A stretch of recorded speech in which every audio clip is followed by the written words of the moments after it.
आज होता एक क्यूट आणि लिटल शिवचा बर्थडे. तर हा मुलगा जो आहे तो आमच्या बिल्डिंगमध्ये जे खालच्या मजल्यावर राहतात त्यांचा मुलगा आहे आणि त्याचा हा 3रा बर्थडे होता.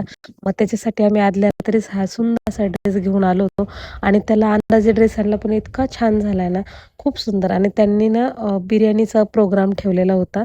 मग संध्याकाळी बर्थडे सेलिब्रेशन वगैरे झाल्यानंतर मस्त सगळ्यांनी बिर्याणी खाल्ली आणि खूप सुंदर बर्थडे केला त्यांनी. खूप छोटासा क्यूट असा बर्थडे सेलिब्रेशन झालं.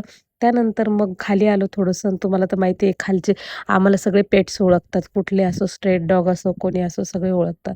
त्यानंतर सकाळी-सकाळी मी मस्त राउंड मारत होते. इतकी थंडीगार हवा होती आणि तुम्हाला माहिती आहे का आम्ही सध्या वरच झोपतो टेरेसवरती कारण घरात खूप गरम होतं आणि मला अजिबात खाली जायची इच्छा होत नाही. नंतर ही जुली आहे, ती पण आमच्या शेजाऱ्यांची आहे, पण ती आमच्याजवळच जास्त राहते.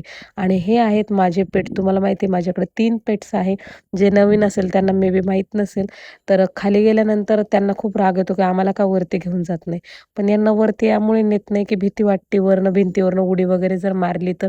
त्यामुळे आम्ही यांना वर नेतात. जुली कसं आहे, जुली एवढ्या उड्या वगैरे मारत नाही. त्यामुळे त्यांना नेते. मग तो असा चिडचिड करतो, की मला का वरती घेऊन गेलं नाही म्हणून. आणि मंडळी मी आता असं ठरवलंय स्वतःला खुश ठेवायचं आणि माझा परिवार फक्त माझी मुलगी आणि माझे मिस्टर एवढंच आहे. मला माझे आई-वडील यांचं आता काहीच घेणं-देणं नाहीये. माझ्या आई-वडिलांनी जे माझ्यासोबत केलंय ना, ते मी भविष्यात पण विसरणार नाही, आता कधीच विसरणार नाही. त्यांनी त्यांच्या एका लेकरासाठी मला दूर केलं ना, ते मला सगळ्यात जास्त मनाला लागलेली गोष्ट आहे आणि याच्यानंतर मी ही कधीच विसरणार नाही. त्यांना माझी किती जरी आठवण आली तरी चालेल, पण मी त्यांच्याकडे कधीच जाणार नाही.